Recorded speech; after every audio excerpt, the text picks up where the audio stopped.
Welcome to Name 3 Songs. I'm Sarah Fagan. I'm Jenna Million, and this is the podcast where we challenge sexism in the music industry and empower fangirls. Because let's be honest, fangirls knew about that band way before you did.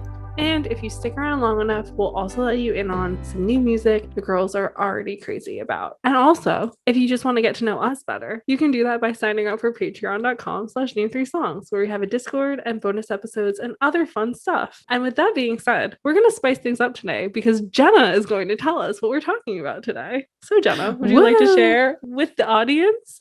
Oh my God, you guys, I'm so excited about this episode. On this podcast, we often talk about the toxic environments, how they exist with sexism, with mental health, with, all of these issues that float around. And today we're going to empower you guys with some tools of how you can kind of navigate these scenarios, hopefully give you some ideas of how to move forward in your life and not feel like the toxic environment is something that's so scary, because not all of it is toxic. There are people out there putting in good work. So today we are going to be talking also about compassion and mindfulness, which you guys may or may not be super familiar with. So hopefully you guys will get a better understanding of that. Yeah, and Jenna actually introduced us to this wonderful woman named LJ, who she had us invite on the podcast to teach us about some building blocks of how to deal with this stuff and why this stuff happens and how to mitigate the effects of the toxicity. So Jenna, do you want to introduce everybody to LJ? Yeah, so LJ Malberg is the CEO of Compassionate Muse, where she's an executive coach and human first approach consultant. She specializes in workplace culture, mindfulness, and interpersonal communications. Her work spans more than 25 years in music entertainment, going from being a dancer and a musician to a manager and a booking agent, and even worked at Ticketmaster and Eventbrite. So she's really worked on all sides of the industry, which is cool. So we're really excited that she joined us today. So without further ado, LJ, thank you so much for joining us today. Yay, I'm so happy to be here. Thanks for having me. So to get to know you a little bit better, I know that you kind of got your start booking bands, and I would love for you to share your story of why you go by LJ. Yeah, right. So about 26 years ago, I got into this business as a performer. I was a singer and a dancer, and I primarily made my bread and butter doing a Brazilian jazz weekly residency at a restaurant, club, bar in the San Francisco Bay Area, and teaching ballroom dancing and competing in ballroom dancing. The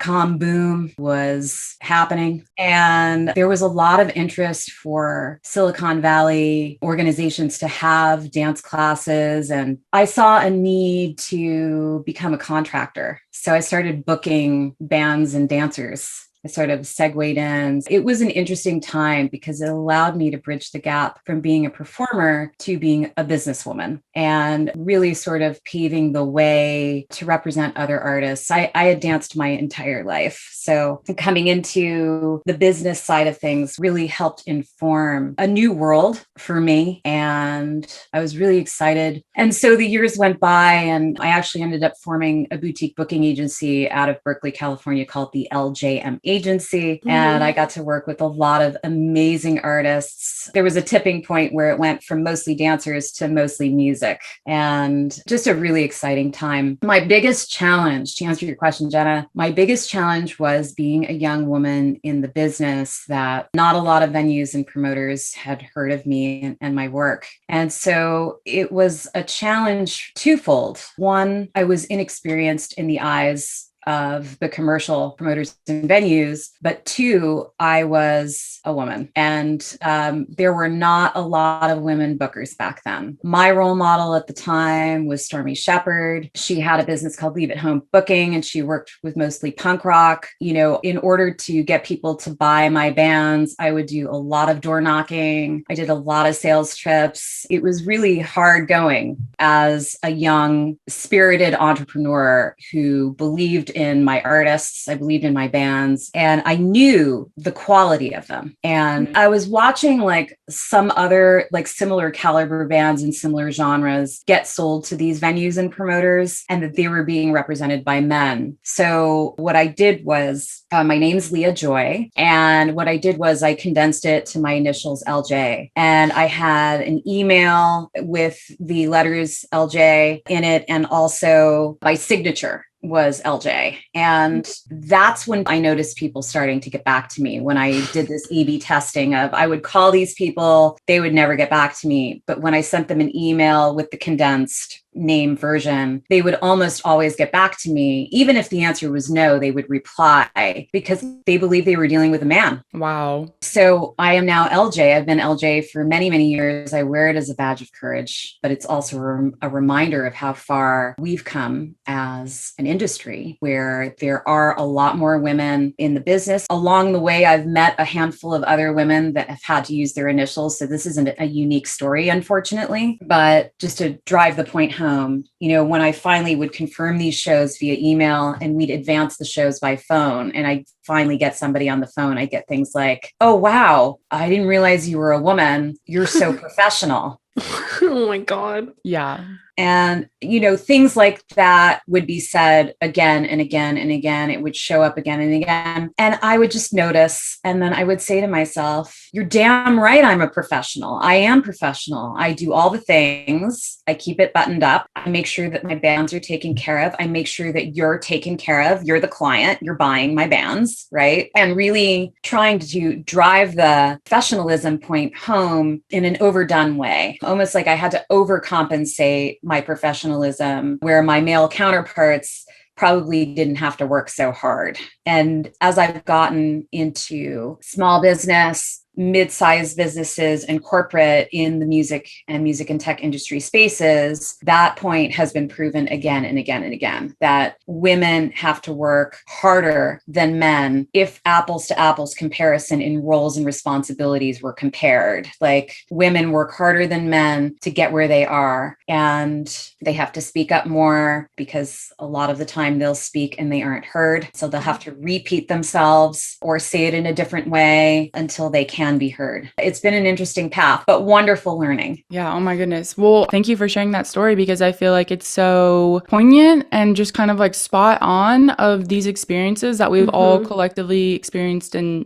different various ways. And, one of our mutual friends, Diana, was able to introduce us. And I was so glad, because when I found out that, your work now centers around compassion and mindfulness, I was so intrigued to learn more, because that's something that I have always been interested in. It's played a role in various parts of my life in different ways over the years. But when I think about the music industry, to me, like, I think of it as this toxic place, and it's not a place where compassion lives and thrives. And so for me, it's always been this like internal battle of like feeling like I have to give up one side of myself in order to be part of the other. It's a scary feeling. And so that's why I really wanted to open up this conversation with you today of trying to figure out how we can combat these things, how they do go together, and how we can move forward and think of ways to be able to not just cope, but, tackle the toxicity that we're faced with when we come into an environment like the music industry. I also just feel like it's kind of, I don't know if ironic's the right word, but that like a lot of us don't feel like something like compassion could fit into the music industry, because I feel like a lot of bands try and preach like, oh, this is a community, like this is a safe space, this is that. And then like the next thing you know, like some band on their bill is called out for doing something heinous or what have you. And it's like they're building like a false sense of being compassionate to that degree, because it's like, okay, how can you care when the people you're spending your time with and like agreeing to take on tour or whatever are like not necessarily the best kind of people? So I think just that like double-edged sword of things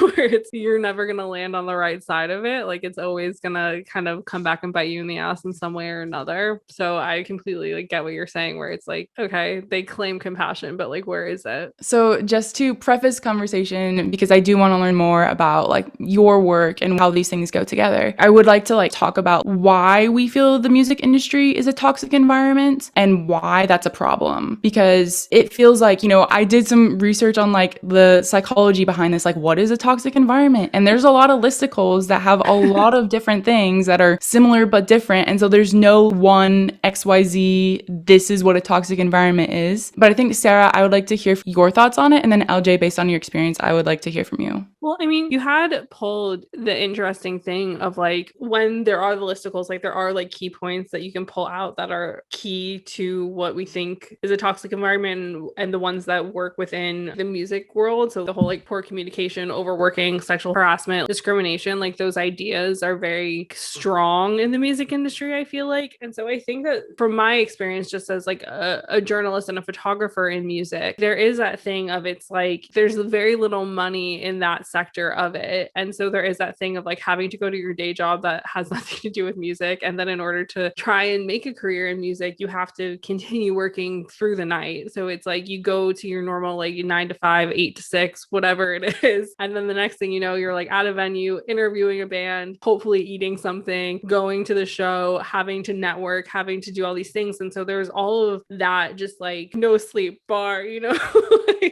like there's no rest. You're just constantly going. And because there is also that constant fear of like somebody replacing you. So it's like if you're not there in the face of these people, it's like, oh, okay, like they're gonna forget me. I'm not gonna have this anymore. And then on top of that, when you are interviewing artists as a female, you do have that fear of them taking something the wrong way. Like if you're bubbly or if you're like the type of person that like when you're talking, you like talk with your hands, you like touch people, like whatever. These artists are so used to like people being interested in them in a different way than journalists are, but because we have to like sort of pander to them, there's always that kind of thing like, oh, like I've been left alone in a green room with a man I don't know. And so I think that the toxicity there is just the fear of it all, because I think it's just like they do play into each other, because I think that like the things that create toxic environments, especially in music, is the constant fear of things like going wrong. Sarah, you nailed it. It's fear. It's all fear-based. Our industry has lots of toxicity pockets. Yeah. It's not 100% toxic, or, Right. I think it probably die pretty quickly. We have a lot of pockets of it, and it is fear-based, fear of relevancy. Yeah. I got to show up. I got to work overtime. I got to do the hustle thing because there's a million people behind me waiting to take my job. I've got to show up. I've got to do this show. I got to put on the face. I got to put on the front because there's a million people behind me waiting to sign with my agent who's about to drop me. Because if I don't show up and do these things, I'm done. On the corporate side, it's fear-based. I have to do all the talking so that I sound important and I know what I'm talking about. And if I don't do that, people are going to think that I'm weak and I'm not contributing, even though when I open my mouth, I am not actually adding any value. Oh, that's a big one. Yeah. It's fear-based. Everybody is struggling with something. That's really the key, is to realizing everybody is dealing with a certain amount of fear in this business in some capacity based on their own personal experiences and the way it was modeled to them. Traditionally, this industry comes from a predominantly male, predominantly white male-led industry, and it's very transactional, this industry. It's very quid pro quo. And when you look at that objectively and you say, wow, okay, I'm in a room full of people who are afraid of something, and, they need something in order to give something. That's usually how people in the music industry traditionally have looked at things. It kind of reframes the way we can think. And that doesn't mean we have to bend over and overextend ourselves or that we can be boundaryless. We still need to take care of ourselves too, right? But it means that we recognize that it isn't actually about us. It's about them because they've made it about them because they're afraid. So because this industry is male dominated, and I believe still to this day, our industry is over 70% men. I think maybe it's in the 60 percentile now. But at this point, we're still seeing unequitable exchanges gender-wise. And so if you're in a room full of fearful men, that looks different than being in a room of fearful women. Yeah. Because women tend to band together. Women tend to be more communicative. Women tend to be more community oriented, where men, there's a lot of, I have to put on a face and I have to be strong and I have to, all of the things and the ways that they were conditioned and brought up in this industry to be by the men for them. I think it's interesting that you say that, because I was just thinking like a lot of like the issues that I've personally had with men in the industry has been them sort of being afraid of me, because I am just like strong and outspoken and being like, okay, I've been hired to do a thing by somebody who's not you, but like you're telling me that you're in charge of them. And so now you think you're in charge of me, which isn't the case because I don't know you. And I think a lot of the times, like I'll come and I'll be hired by a band and like a manager will be like, oh, well, this is what I want. And I'll be like, well, are you paying me for that? Like, is that what's happening? Because this is what the band wants. And so this is what I'm doing. And then the manager will have like all these thoughts and feelings about it, but not want to like pay extra. Cause I mean, like with photography, and I'm sure like Jenna, you've probably had similar scenarios where a band wants one thing and then a manager is like, well, I want like marketing photos. And it's like, well, marketing photos and band stuff are two completely different things. And if you want me to take Getty stock images, that's like $1,000 a pop. You can't just pay me the same dinky price that I'm allowing this band to pay me, because you're using things for different reasons. Yeah. And so I feel like men's response to fear is to try and like make you feel small and try and make you feel like less than. And that's where like the toxicity comes into play. Is like it just feels very toxic because you can tell that like, okay, like I have to work with this person, but I'm going to make them fucking miserable. Whereas at least most of the time in my experience with working with women, if there is an issue, they'll be like, okay, here's the issue, and they'll talk about it, unless they are of that sort of age, like over like 55, where they're taught to just be a man and that's the only way to succeed, and then they treat you the same way, which has happened more so to me in like the journalism realm than in music stuff. But I do think it's interesting of like how you're saying like women will communicate and try and like get things done, because from my experience that's exactly what has occurred. I hear what you're saying, and I also think that there's an additional dynamic there, and I'm making an assumption because I don't know this manager in this band, but I know that it's applicable to lots of scenarios and things that I too have experienced. This industry culture is predominantly crisis management. Yeah. They're not great planners. Most of us are not great planners. Most of us, I'm guilty of this, and I've done a lot of work. And I shouldn't use the word guilty because there's a lot of great qualities to being a crisis manager. Mm-hmm. But I've done a lot of work to, if planner is over here and crisis manager is over here, I've done a lot of work to get to the middle. Yeah. Yeah. Where I can wear both hats and perform well in both areas. But by nature, I inherently err on the side of crisis management. And so, I would say that a lot of managers, that tends to be the personality is, I'll deal with it when it's in front of me. I don't want to talk about it weeks in advance. The manager comes in last minute, like day of photo shoot to, throw it off track because this person has a different vision and they're thinking business, business, business. Really what we need is that. And you're like, but I already had all of the planning conversations. Now we're in the doing part. Yeah. And so proactive communication with, decision makers in this business, it's harder to come by because there's so many cooks in the kitchen, and it can be thwarted by crisis communication, crisis management types of personalities. Mm-hmm. And when you're in crisis, in general, you're not very considerate of other people because you're in survival mode. So your world gets very small very quickly. As you know, like when you're super stressed and you're in crisis, you just have to deal with what's right in front of you.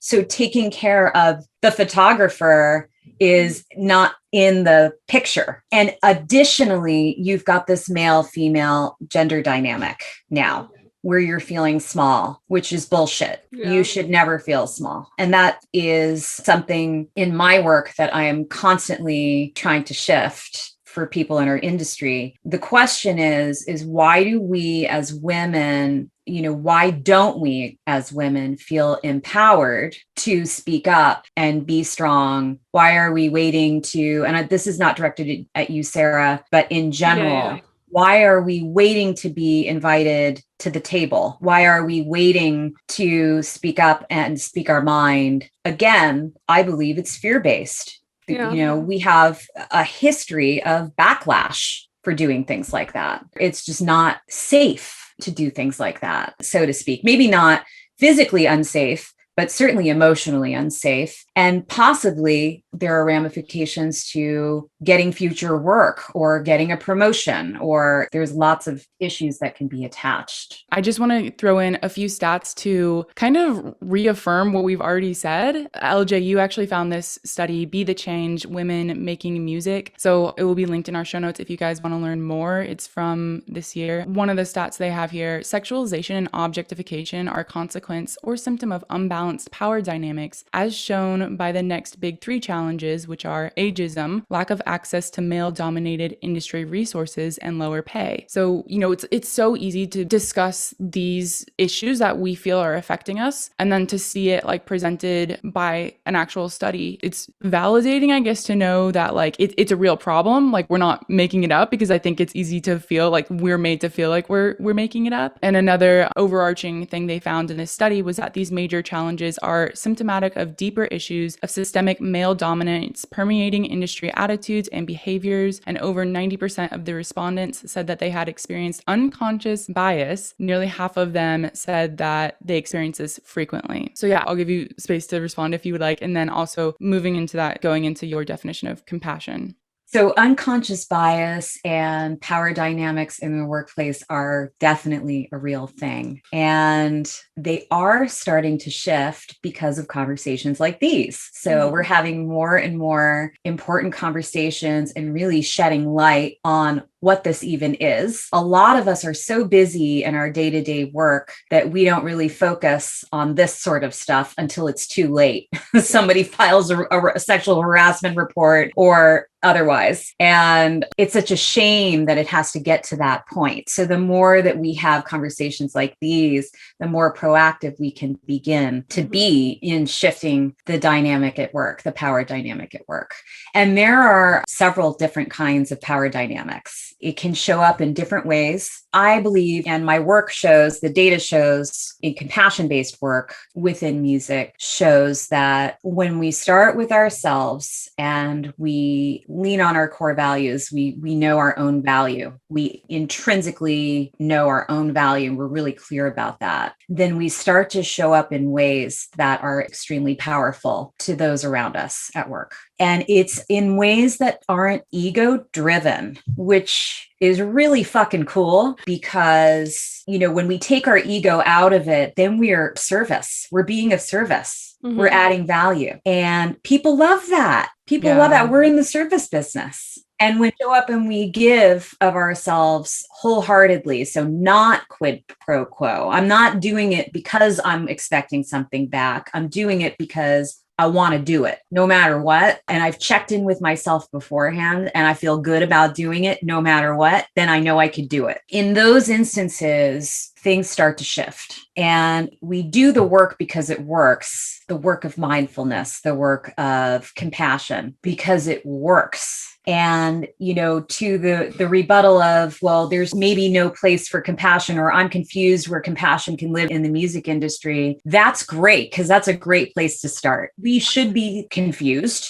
because historically it really hasn't had a home. And, it absolutely can have a home, but the home, it's within us. And I know that sounds super woo-woo, but it's not any kind of bullshit. Like that's a real thing. If I show up and I'm in my power, I will shift the energy in the room just by being there. I may not even have to say anything. And I've seen this work again and again and again. I have now in 3.5 years of working as the founder and the CEO of Compassionate Muse and now the global online community Co-Muse, I am seeing these shifts actually happen in rooms, in real rooms in the music and tech space. That's incredible, like incredible. I mean, because I think we can all think of instances where you can tell the difference between someone who's, like you said, ego-driven and someone who's very like centered within themselves. Just you can tell by the way they carry themselves, the way they go about things, the way their thought process this is. And also, I love what you just said about the energy in the room shifting. I think you can also tell that too. And a lot of times it's a very calming presence. And I would say that's how I feel talking to you, of like, you have this very calming presence about you. You're beautiful. I love it. Thank you so much for saying that. So I'd like to say that I am calm most of the time, but that doesn't mean that I don't feel sad, that I don't get melancholic, that I don't feel angry and pissed off. I absolutely have my moments, but I meditate a lot and I fuck up every day. It's the balance. It's the balance. And it's the practice of meditation that's helped me. Meditation is really good for putting space in between the thoughts. Yeah. Thoughts are the stories that we tell ourselves about what's going on. And the stories that we tell ourselves, that's our perspective. So there are other people in the room also telling themselves stories about what's going on. And they may be telling themselves different stories because they have different experiences and perspectives, right? Mm-hmm. And so part of the work of compassion-based work and what we do at CoMuse as an executive coach and an organizational consultant for music and tech is we get everybody talking. It's really heavily built on interpersonal communication skills, working through, gaining perspective, assuming the best of people, not the worst. Because when we go in assuming the worst, we've already shut ourselves down from any opportunity of having a bigger or a different kind of a conversation. So that's not fair to us. That's not fair to me. That's not fair to you, right? So just keeping an open heart, keeping an open mind, and going into the environment where if we're dealing with somebody really difficult at a band who's clearly demonstrating chauvinistic personality traits or narcissistic personality traits. Again, those are all fear-based traits. So going into that, recognizing, okay, this person is clearly dealing with something. I don't need to pity them. That's an ego thing. I don't need to do that. All I need to say is there's another human in the room that's dealing with some shit right now, and they're having a really hard time. And while I am not going to allow them to make me feel small, because that's a choice. So I'm not going to let them do that to me. I choose to stay in my power. Both things can be true. And that's where the power starts to shift. So now you've got two people in the room that believe that they're standing in their power, maybe for different reasons, but it starts to shift. So you'll start to have different kinds of conversations. You'll notice that maybe the conversations become more permission-based. Like, oh, I'm sorry. Is that okay? Little things you'll start to notice. Or, oh, I'm sorry, where they'll never apologize before, or ask you a question. Hey, so what do you think about this? So now they are starting, the shift is that they're starting to be more inclusive in the conversation. So it's a total journey. It's a total process. I feel like I'm kind of building a very big sort of vague picture of what compassion-based work is. And I don't mean to be confusing because there are real building blocks to it, but I wanted to share, big vision, what's possible when this kind of work happens.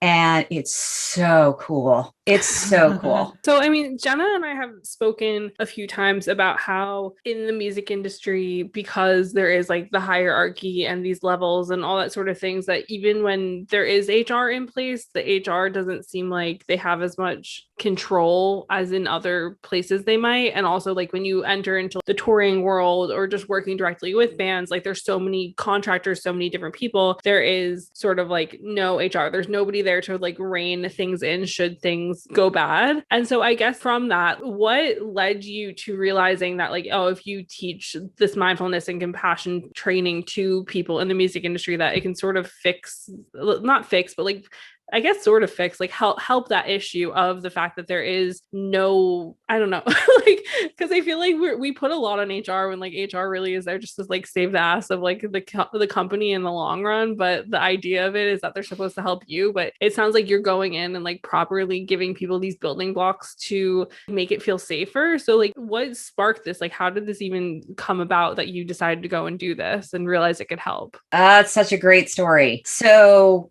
it's kind of a combined experience of all my years in the business and having my ass grabbed by senior executives and having my ass grabbed by a client and finding myself fearful in a room with all men when I was very young and vulnerable and hungry and wanting to move up in my career, but knew that I made the choice to keep it strictly business.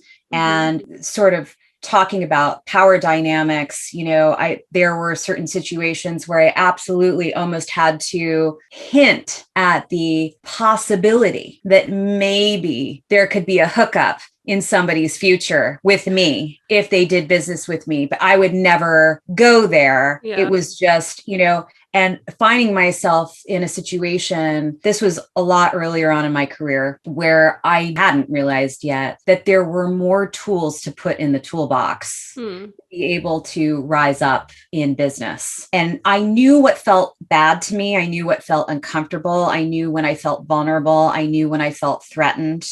I knew when to physically remove myself from a room. But as an ambitious, fiercely independent, outspoken woman, I also put myself into situations where I felt a lot of fear in hopes that I could work through that and get a seat at the table. So those combined experiences, combined with watching younger women come up in the business and hearing their stories of harassment and silencing and sexual harassment, and watching my friends of color work in very specific parts of the industry, but couldn't seem to bridge the gap to other parts of the industry. So hearing all of these stories, watching my friends in the LGBTQ community being told that it's cool that you're gay, but when you show up at work, you can't be gay, you just be a worker, and sort of check who you are at the door, sort of thing. So all of these very confusing combined experiences, along with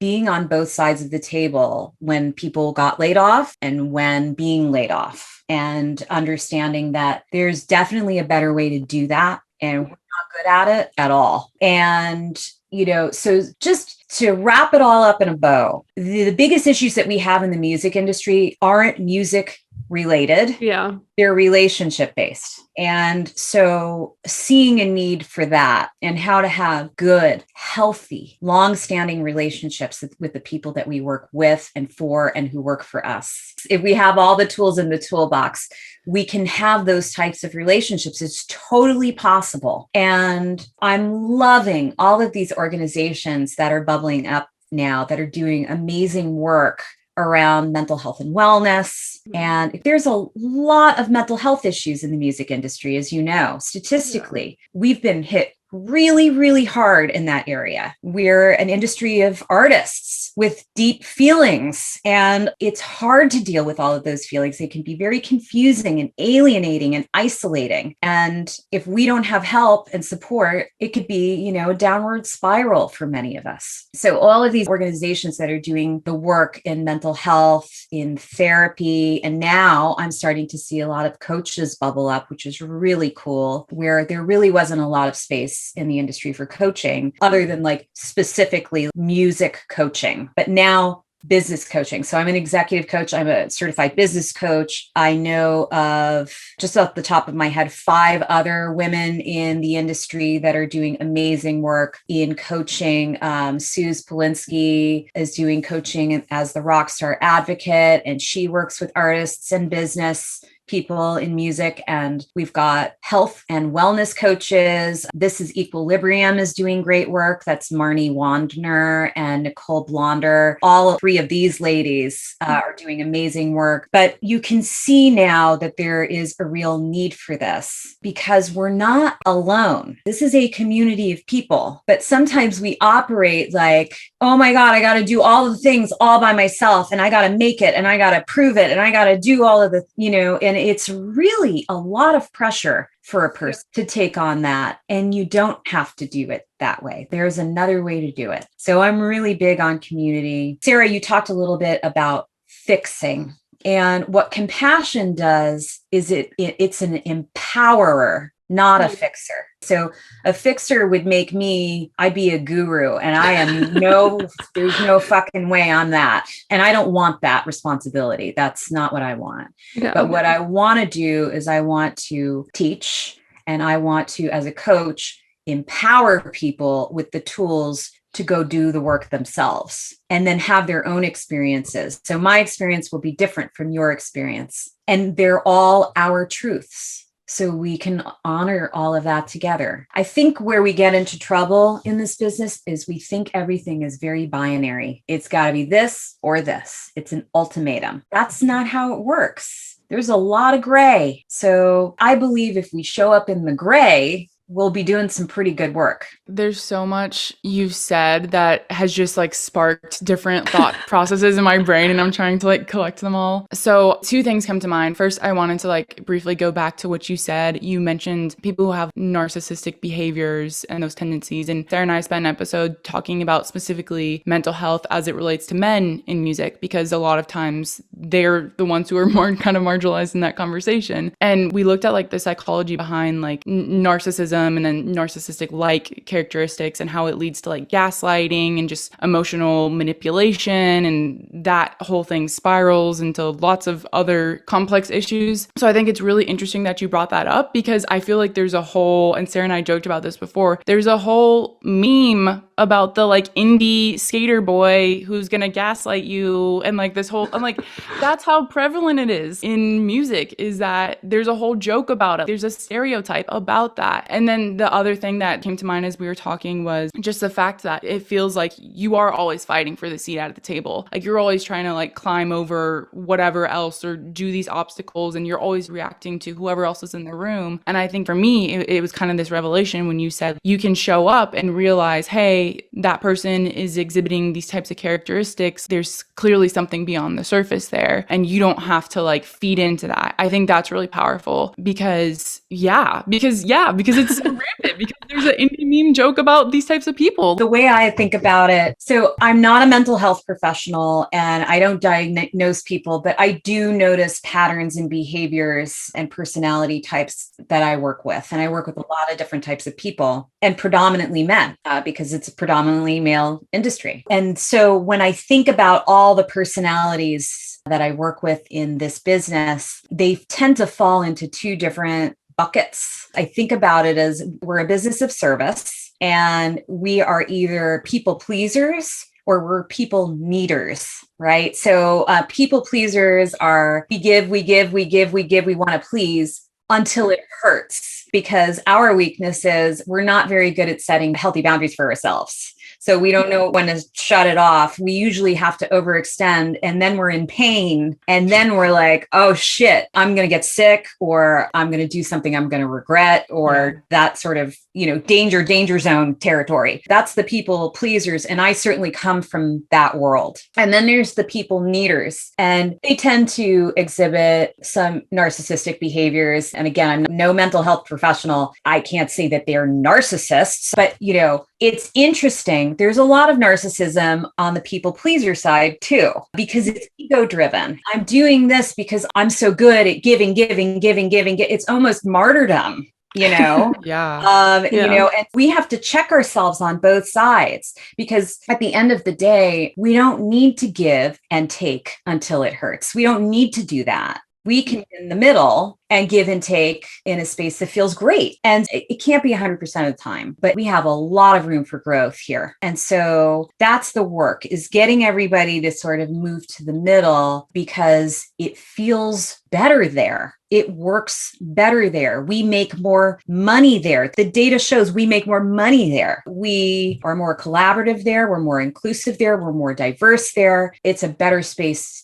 and certainly a more sustainable space to live. So you had mentioned boundaries just then. And I think this is something that a lot of us struggle with, as you just said, on both sides. So I think especially for our listeners, how do you set personal boundaries? How do you show up with them? How do you voice them so that people know where your boundaries are? Because if you don't voice them, people will take from you and they don't know that you're upset about it. Just on top of that, just really quickly, I mean, I feel like in the music industry, like I said earlier, boundaries feel impossible because, again, there is that thing of like, oh my God, God, like if I set this boundary, someone else probably won't. And so it's just, I feel like on top of what Jenna's saying, there is also that of it's like, number one, you want to please people, you want to do things because you want to be there. So you're eager and you're taught that like, oh, like when you're eager, you do this. But on top of that, it's also that thing of like, oh my God, if I set this boundary, someone might not. And then what's going to happen there?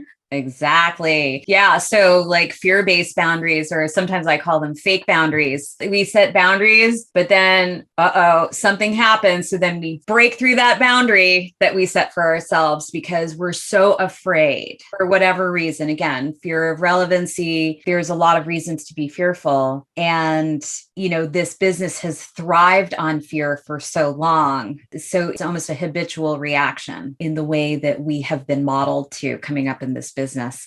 So how do you set boundaries is such a great question. So there's two parts to setting boundaries. The first part is you actually have to identify what you are and aren't willing to do. Because I don't think a lot of us, well, I know in my work, a lot of us haven't bothered to check in first. Yeah. So if you haven't had that conversation with yourself, you can't expect anybody else to follow suit because you're not showing up in essentially in agreement with yourself that this is the deal. The second part is, and especially in music, your words have to line up with your action. Okay. So it's not enough just to say something, I'm going to do this, I'm not going to do this. Then you actually have to follow through with that. There's an accountability piece to it. So if there's no accountability, if you're not holding yourself accountable to that boundary, then the person on the other side is like, well, that was a bullshit boundary. And now they've set the precedent that the next time they set a boundary, it might be a bullshit boundary. And so if you're not going to for yourself, then other people see that as, well, then they don't have to either. The reason I love that is because it really puts the control back in our seat to a certain extent. So in a situation where you're working in a work environment where there's a hierarchy, you have a boss, you have a manager, and maybe you have people reporting to you, there's a hierarchical model here. If the boss says you need to do this and it's aligned with your job, or it's part of the culture to pick up a shovel and go do the thing, then you have to decide if that thing feels like it's overextending you. You have a choice. You can say, okay, I could take on this extra piece of work and I know somebody needs to do it. Somebody's got to get it done. I can make a choice to do this work or not. I still, at the end of the day, have a choice. Now, there are ramifications to not doing work when your boss asks you to do something, and depending on the relationship you have with your boss, if they're in power and they are abusing their power and they're holding it over your head, like you're going to get fired if you don't do this thing, or I'm not going to promote you if you don't do this thing, you still have a choice to decide if you want to move forward or not. You could also make a choice to get another job. But I know that there's a lot of fear around that because money is the stability that we need to move forward. And we want to work in music. We want to earn a living in music. I've done it both ways where I earned a living not in music and then I earned a living in music. I sort of transitioned over. So I understand the fear. You still, at the end of the day, you have a choice of whether you take on this work or not, because we are and should be in control of our minds, so we should be having conversations and check-ins to understand where we feel our boundaries are and what we're willing to extend and what we're not willing to. And that's not just work, that's life. That's how we should show up in life with all of our relationships. So that takes a lot of practice. That's not an easy thing. That's not an overnight thing. Oh, I'm going to just start setting that. No, it doesn't really work like that. I wish it did, but it really takes a lot of practice. You got to get your chops. And that's where, Co-Muse community is helpful because people are constantly being sounding boards for each other and talking it out. And there is support there and it's an empowerment model. So here are the tools. Now let's practice them together. Let's get really good at this thing. Yeah. And now go do it. Go be accountable for your life, for your career. It's like giving them the tools for their belt to sort of like figure out how to put everything into place to be that strong person you want to be. Yeah, it's awesome. It's so powerful. I do find it interesting that a lot of it does come back to like the fear of it all, because we are in these like industries that are very much like there's a line out the door waiting for like the job that you have. And I think for basically my whole life, like I've sort of had that, because I mean, starting at 18, I've been interning at magazines and like working in journalism. And that is, I feel like, an industry that has very loudly been unionizing and doing a lot of work to sort of put boundaries in place to be like, we deserve to be paid correctly, like we deserve rights, we deserve all these things. And I feel like in due time, the music industry is probably going to be following suit, just because like a lot of these journalistic entities have been getting their unions recognized and all of this stuff. But I mean, even on top of that, it's like there is just that constant fear of like, oh, if I don't know the right person, I'm never going to get a job. Oh, if I do the wrong thing, like someone else is going to have my job. And at least from my experience, like even in journalism, they will come up with a reason to fire you. Like you'll just get fired if they don't like you, even though that's not something that's supposed to be allowed. Like these people just have that much power that that's possible. And then with like my second job being in the music industry, with everything constantly being that toxic thing of like, oh my God, like when's the roof gonna fall in on me? It's very good and inspiring that there are people out there that are sort of being like, hey, like if we all start working towards fixing this, we can fix it. And I think that a lot of like what pushed Jenna and I to do this podcast and like actually move forward with it was sort of being like, hey, we're all in this together. We all are having these conversations privately on our own, because I think that every time like we would make new friends in the industry, like once you get to that friendship level where you can like start talking about stuff, you all have the same issues and you all run into the same problems. And so it's like, okay, well, clearly there's a problem here. So maybe if we start talking about it, and I think like with this podcast, we're talking about the issues with the media and the issues with the music industry and how they sort of glom onto each other in those ways and pick apart people's worst traits, if that makes sense. And so it's just interesting that the fear plays so much of a part in it, where also just like the empowerment, like how they can go hand in hand and like negate each other in a way. So it's just been interesting, like hearing when you can empower yourself, you don't have to be afraid anymore. I love that, Sarah. Yes, it's so true. When you feel empowered, a lot of the fear goes away. I'm still afraid every day. Fear is a human emotion. Yeah. But the empowerment helps you, it gives you the courage to work through the fear, even though it's there, knowing that something good is going to come out of it on the other side. Or something better, maybe something you never even imagined. It would look different than you have ever imagined would come out of it. And I've experienced that too. You know, there's a big disconnect in the industry. We have a need for speed and we're relationship based. Well, everyone knows that relationships, real relationships, take time. And now everything's tech-based. So, you know, everything, the iteration process and sprints and development and rollouts and rollbacks and all of the things that are happening on the tech side are happening simultaneously with this slowness of, you know, it's just a weird juxtaposition, you know, the slowness of developing real, deep, true relationships with people that we want to work with. Yeah. And one can get in the way of the other. And unfortunately, historically, the people part tends to get pushed by the wayside because it can't be rushed. Real relationships, you know, we feel it when people are being fake to us. We feel it. So it can't be rushed. It's a thing that we have to feel our way through. Yeah. And I don't know about you, but I prefer to work with people that are interested in shifting the industry. That's my work. And those people tend to think deeply and therefore a little bit more slowly.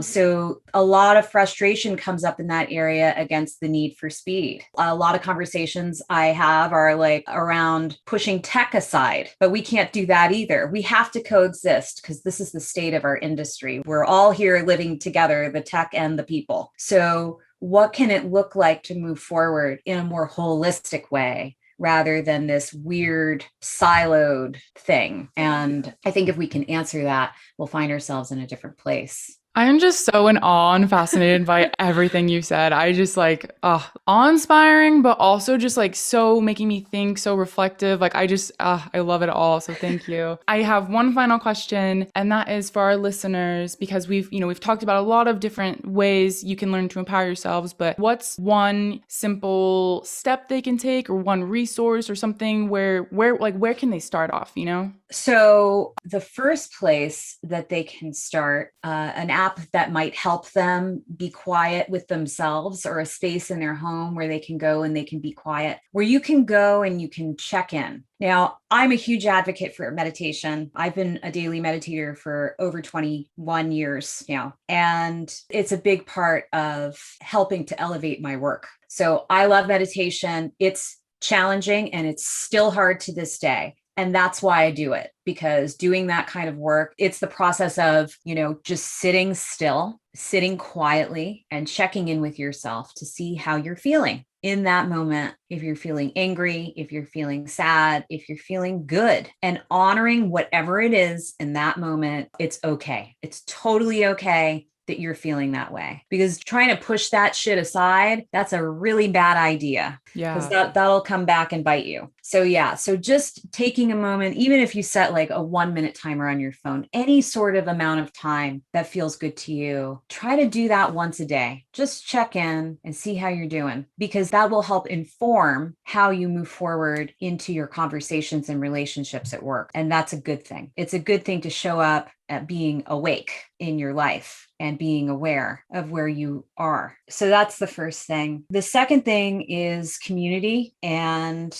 I cannot stress the importance of this enough. We are, again, I mentioned this earlier, but we kind of come from a culture of we could need to go it alone. We have to prove to ourselves that we can do it. And we take on all of this work and all this responsibility that we're going to make it happen in this business. But nobody's an island, and everybody needs support. Everybody needs support. And so community is so important. It's important to listen to what other people say, but it's also important to show up and go first and be vulnerable in how you're feeling, because chances are, if you're brave enough to do that, you've just connected with somebody else in the room that feels that same way, and you've just given them some courage to be okay with it and to speak up. And again, that's a great way to shift our culture moving forward. So community is huge. And if people are interested in coming to Comuse, it's been a very segmented community, meaning in different channels, lots of wonderful conversations across many different channels around the world. But now, finally, I'm putting it together in one platform. So we're all going to finally come together, which is really exciting. And that's happening this year. So if people are interested, they can get on the wait list, and we'll send out announcements about what that's going to look like coming up. But I'm really excited for that, because I think a lot of really important conversations will happen there that will elevate people. I'm going to sign up. I'm excited about it. We will put the links in the description. So if any of you listening want to check it out, you will have that readily available to you. And I just want to say, LJ, a big thank you for your time today. Thank you for sharing this wonderful information with us. I hope our listeners are feeling just as inspired as I am right now. Thank you so much for having me. This has been awesome. And it's such a pleasure to talk with you both. You're amazing. And I wish you both continued success in all of your fun and creative endeavors. Jenna, thank you so much for introducing LJ to me and pitching her for this idea, because I love this. Yay! I'm glad. Yeah, because I feel like a lot of the underlying thoughts of why we've done a few of the past episodes has been to focus more on the like empowering fangirls idea of what we're talking about, while we are still functioning in the like the sexism of things. But I feel like that will feel very empowering, and I hope you guys feel empowered by it, because I mean, even I did, and I'm usually like a skeptic of everything.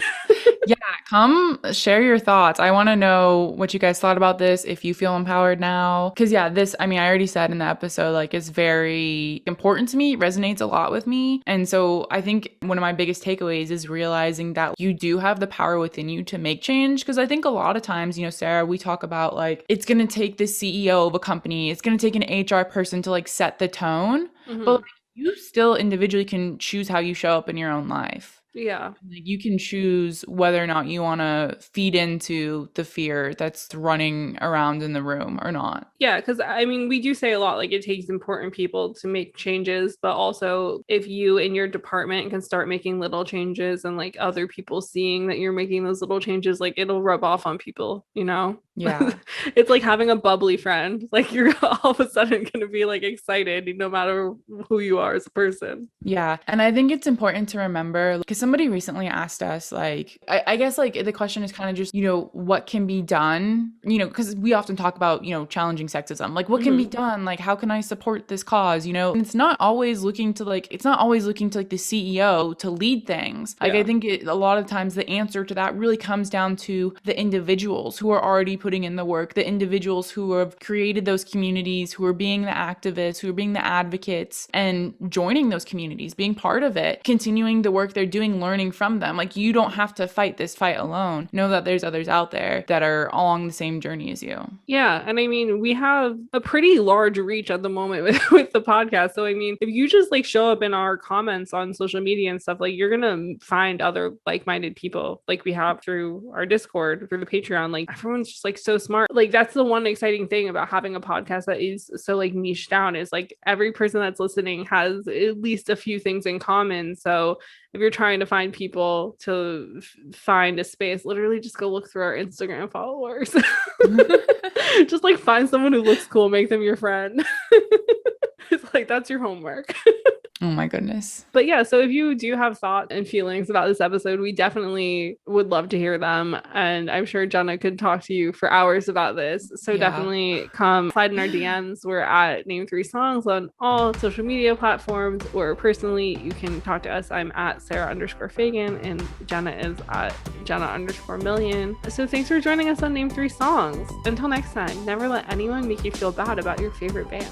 And you're never too cool to listen to Harry Styles. Don't forget to subscribe to be notified when each episode comes out and leave us a 5-star review. They really help. If you want to find out more about any of the sources we referenced in this episode, you can visit name3songs.com.